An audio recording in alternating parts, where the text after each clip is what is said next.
Welcome to the Real News Network in Baltimore. I'm Kim Brown. President Trump signed on Monday the global gag rule. It's also known as the Mexico City rule. First established by President Reagan in 1984, it was rescinded by Democratic Presidents Clinton and Obama and reinstated again under George W. Bush in 2001 and now again under Donald Trump. Now, what the global gag rule is an executive order banning funding to any healthcare organization around the world who provides abortion services or even mentions the word abortion to patients. Here's White House Press Secretary Sean Spicer defending this action. The president, it's no secret, has made it very clear that he's a pro-life president. He wants to stand up for all Americans, including the unborn. And I think the reinstatement of this policy is not just something that echoes that value, but respects taxpayer funding as well. Joining us to discuss this, we're joined with Dilly Severin. She crafts and implements Population Action International's communication strategy. She also supports PAI's international partners through training and communications assistance. Dilly is the co-chair of the International Family Planning Coalition Communicators Group, along with the Guttmacher Institute and Planned Parenthood Federation of America. We're also joined with Shannon Kowalski. She oversees International Women's Health Coalition's work on international and U.S. foreign policy advocacy. She's also an experienced and effective advocate for sexual and reproductive rights and health. She's very familiar with UN negotiations and an expert on HIV/AIDS, the Global Fund to Fight AIDS, TB, malaria, and programs to advance youth and sexual reproductive health. Ladies, thank you so much for being here. Thank you so much for having me. All right, now, President Trump once said during his campaign that no one respects women more than me, and then he also admitted to groping women, specifically his words, grabbing them by the pussy. And he also said, however, that he believes that women who have abortions should be punished. Now, this executive order, in your opinion, ladies, is this a response to the Women's March, the very successful Women's March on Washington that not only took place in Washington but globally, or is this an expected part of his policy? Shannon.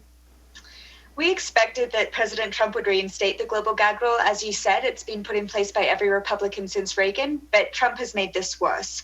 And make no mistake about it, this is an attempt to punish women. It's a cruel policy. It will put safe legal abortion services further out of reach for millions of women who need it, but it's likely to have a much bigger impact than that. The last time that this was put in place, fewer women were able to access contraceptives. More women experienced unwanted pregnancies, more women sought unsafe abortions from clandestine providers, and as a result, more women died. Dilly, what, as Shannon alluded to, what was the result or the outcome for women globally the last time a Republican president was in office and implemented the global gag rule? So again, as Shannon alluded to, the effects on this policy for women are really just devastating. First, you have to just remember the context in which this is happening. Many of these women are living in some of the most challenging communities around the world, and the providers that are being affected by the policies are the only ones in their communities. And so when you have a policy that is telling a provider to get between a woman and the clinician, and telling the provider that they cannot give the woman full information about abortion services, about even information about abortion or referrals, that is usually part of a suite of services that's provided at that primary healthcare level. If that organization shuts down as a result of the global gag rule, you really will see immediately the effects on women in terms of unintended pregnancies, unsafe abortion, maternal mortality rates skyrocketing. Even you see the effects on newborn and child health, on HIV prevalence rates. So the effects and the impacts are quite wide-ranging, and it is a punishment to women globally. The U.S. is the single largest donor to global health efforts, providing nearly $3 billion through organizations such as USAID and the Peace Corps. So do you expect that these organizations will succumb to the demand and stop offering reproductive health services to women, or will the U.S. lose its place as the largest donor to global health? Dilly. So I think there are two things at play here. I think some of the most effective organizations will not sign the global gag rule. They just feel bound and determined to provide the most comprehensive care possible. However, there are some strong providers who cannot survive without U.S. assistance, and they may sign the gag rule. And so absolutely, we will see a number of services becoming out of reach for women. And again, that includes the range of services from just access to contraception, information about HIV and STIs, even organizations, for example, that are addressing issues like Zika and would have to talk to women about abortion as a possible option for them would not be able to do so. In terms of the US's place in the world, I think that remains to be seen. President Trump has indicated that he is not a fan of global assistance, and we anticipate some severe cuts to the global assistance budget. And so whether the US will maintain its leadership position is something we're watching for very closely, especially as the president issues his first budget in the spring.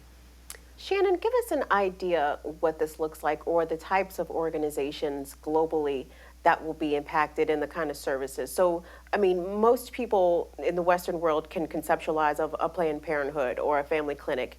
You go to the clinic if you want to obtain contraception or you want to obtain condoms or well woman exams or anything like that. I mean, abortion is on the menu of many of these places of services that they do provide, but obviously not the only service that they provide. But when you're talking about a less industrialized country or an impoverished nation, you have a facility offering these types of services, and now with funding perhaps being cut, these services will either be limited or just outright done away with altogether. Can you put us in a country and tell me what this looks like or what it could look like to women in those communities who might be facing these healthcare cuts? Sure. I think in some respects, it is a lot like the US. People go to a health provider expecting to get comprehensive care, whether that's contraceptives, whether that's a vaccine or HIV testing or counseling. And abortion may or may not be on the menu, but they expect to be able to be told about their options and where they can get safe abortions if it's legal in that country and there are providers available.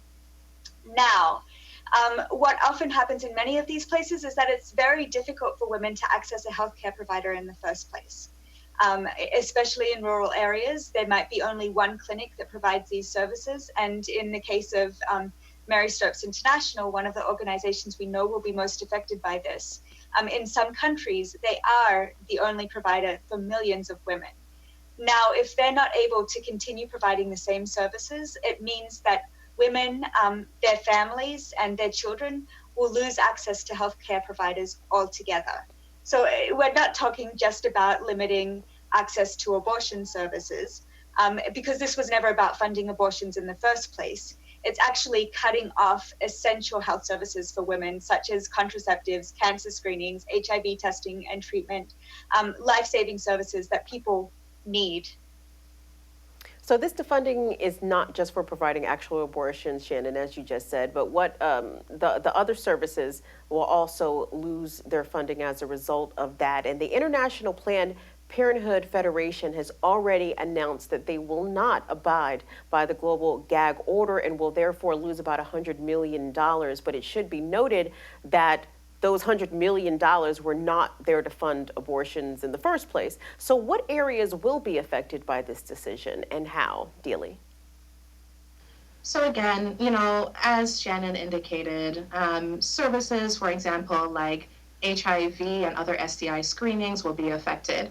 One of the important things about the U.S.'s leadership right now is that the U.S. not only donates funds, but the U.S. donates supplies such as condoms and contraceptives. Because we know that Trump's global gag rule is sweeping and will affect all areas of assistance, including now programs like PEPFAR, we anticipate that any programs and any organizations actually working against HIV, working for HIV prevention efforts, will be affected by this policy. And you can imagine the effects on the communities that they will be impacting. Again, I mentioned even maternal health. I mentioned, for example, Zika. Again, there is a huge reproductive health component to some infectious diseases like Zika. And so if a portion of what an organization was counseling a woman on was related to her reproductive health and an option for an abortion, those services will go away in addition to increasing infections rates for those kinds of diseases as well. The organization, Mary Stopes International, estimated that the loss of funding to family planning organizations around the world because of the global gag rule will cause millions of unintended pregnancies, 2.2 million abortions, 2.1 million unsafe abortion, and over 20,000 maternal deaths until 2020, the end of Donald Trump's first term. So how is the global gag order actually causing more abortions? Shannon. It's causing more abortions because it's actually not cutting funding for abortion, it's cutting funding for other services. So contraceptives. If women are not able to access contraceptives, then their ability to prevent unintended pregnancies is really limited. And we know that when abortion is out of reach, that women just don't stop having abortions. If abortion's illegal, women continue to have abortions, but they take their life in their own hands in order to do that. So they're much more likely to go to back alley providers or unsafer providers in order to get the services that they know are essential for them. So this will undoubtedly result in an increase in unsafe abortions, and women will die because of it. Also, ladies, I mean, this is Donald Trump's executive action, something that's going to impact women across the globe. However, but we've already seen similar policies enacted here on the state level in the United States, obviously with the defund Planned Parenthood movement, very strong amongst conservative lawmakers, including our newly inaugurated Vice President Mike Pence, who was the former governor of Indiana, who defunded Planned Parenthood, and as a result, saw an outbreak of AIDS in some of the rural areas in Indiana, along with the spikes in other sexually transmitted diseases.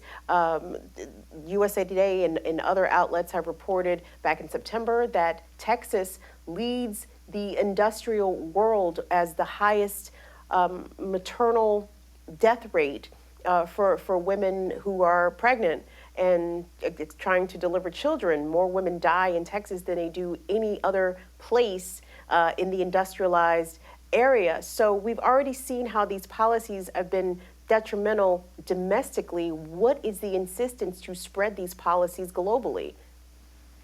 Yeah, I mean, I think you're pointing out something really important, and it's ironic that this administration is describing themselves as pro-life because many more women will die on their watch than other presidents. And I think we cannot mistake what is happening as just about abortion or even health more broadly. This is like a consistent tactic of the Trump-Pence administration to get at women's fundamental rights and autonomy by attacking their health.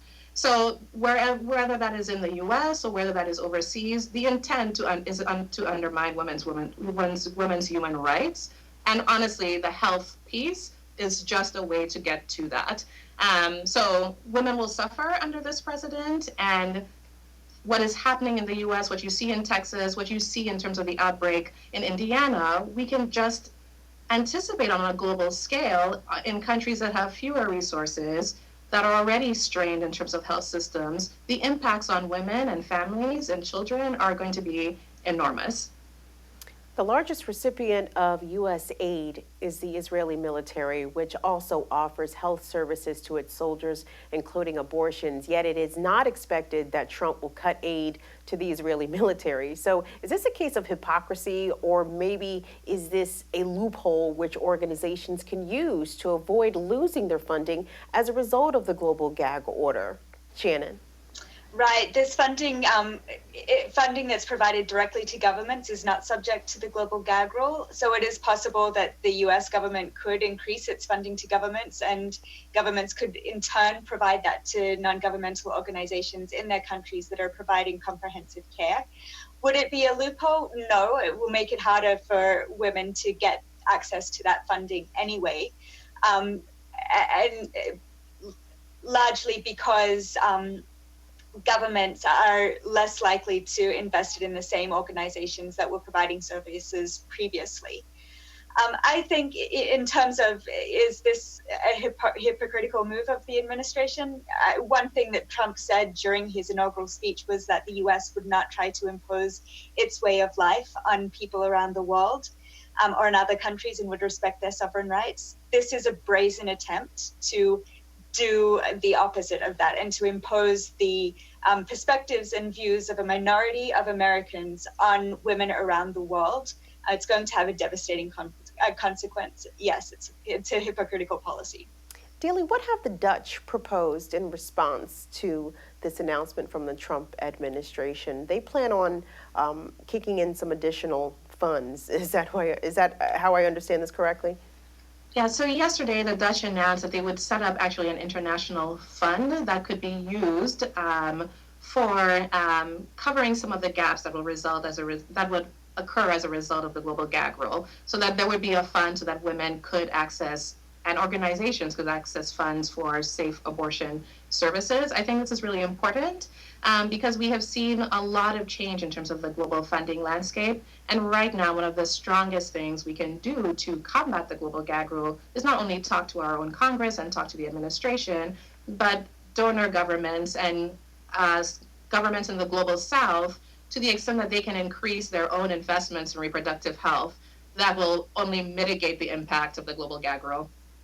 Indeed. We've been speaking with Dilly Severin. She crafts and implements communication and advocacy with the Population Action International. We've also been speaking with Shannon Kowalski. She oversees International Women's Health Coalition's work on international and U.S. foreign policy for advocacy. We've been discussing the global gag rule, now reinstated under President Donald Trump, and we'll keep an eye on how this issue and how this move by this administration will impact women's health and women's reproductive accessibility rights across the world. Ladies, we appreciate your help and your analysis today. Thanks a lot.